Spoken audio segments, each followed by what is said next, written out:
Hey motorcycle.com viewers, Tom Roderick here. We are at a secret testing facility for Polaris Industries in wonderful Wyoming, Minnesota. And behind me is Polaris's newest venture, the Slingshot. Now, we just spent the last couple hours riding around on this thing, you know, off the city streets where we could break a little loose, get some tire burning, check out their new traction control and stability control, but also turn it off and see how it handles without those electronic safety aids in place. It looks like Polaris might have a winner on their hands. They haven't actually released the price. We're shooting this video in advance of this coming out. It should be available to consumers sometime this fall as a 2015 model.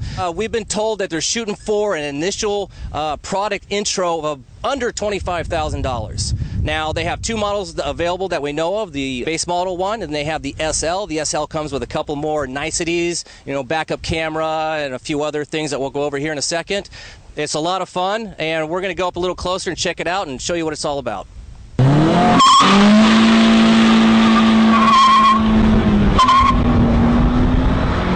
So if you're a little closer, you might have noticed, you know, no roof on the Slingshot. The interior is weatherproof. From the seats to the instruments to, you know, the gear shifters, just like a motorcycle. You can let it sit outside, and the body panels are kind of a UV proofed, so they are, you know, they don't fade over time. So up here, what's really nice is behind both the driver and the passenger seat is a large storage compartment capable of holding a full-size helmet. So back here we have forged aluminum roll bars. They are capable of holding 5 times the weight of the vehicle, which is approximately 1,700 pounds.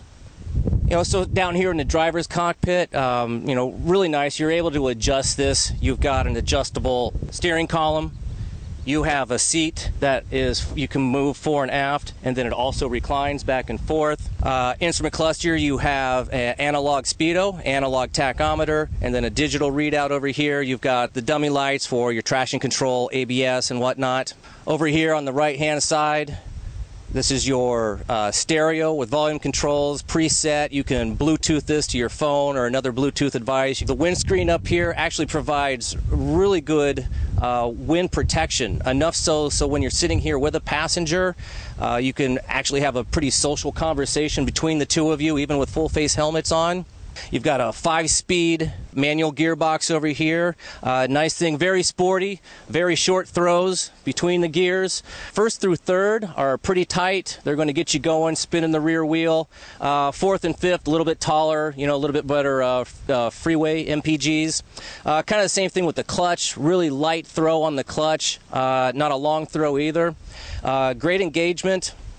What we found out today driving this vehicle is that even with the stability package in operation, it allows you to even get, you know, up to a third gear chirp on the gears going in a straight line. And then if you want to get some, you know, you've got a kind of a closed course area like we have here, and you want to get a little silly, you can hear tires screeching, you can, you know, tire smoke, you can smell it coming off of the rear. So it keeps things relatively safe, but it still allows you to have a lot of fun, even with the safety package in control. The great thing is it has this little button right down here, and you can turn that off. So that's going to be important to a lot of people once you get out and you want to have a little bit of extra fun. Here we have a 2.4-liter GM Ecotec engine that Polaris is telling me puts out about 173 horsepower at the crank and 166 foot-pounds of torque.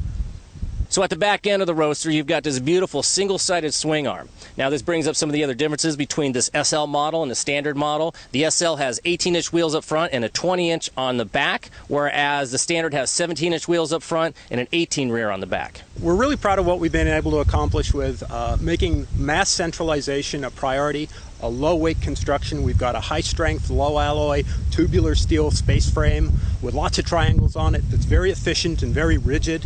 And we've got really good packaging. We don't have a lot of front overhang. We've got mass in the center. If you look at where the engine is packaged and the transmission, it's right at the center of gravity of the vehicle. What that means is with our wide, low stance and relatively short wheelbase, you've got a very controllable vehicle that responds very quickly. It doesn't care about what you did 50 feet ago. It's all about, hey, how much traction do we have right now? And as you could feel out on the VDA here, you can have a lot of fun with the stability control on, and it'll help you maintain control without losing the fun factor. The system actually measures all 3 wheel speeds 40 times a second and responds appropriately. But it won't intervene if you're just having fun. It's only when you've overcooked a corner and it's starting to see some oversteer that it'll intervene, and that keeps you pointed in the direction that you want to go. We've got electronic throttle control integrated into our engine, so it'll pull power, it'll put the brakes on, it'll do full ABS, it'll even do dynamic brake proportioning, so if you've got slip at one end versus the other, it'll move brake pressure from one end to the other to keep everything balanced and keep you stopping in a straight line. Well, the front end's the one that steers, and it does it very well.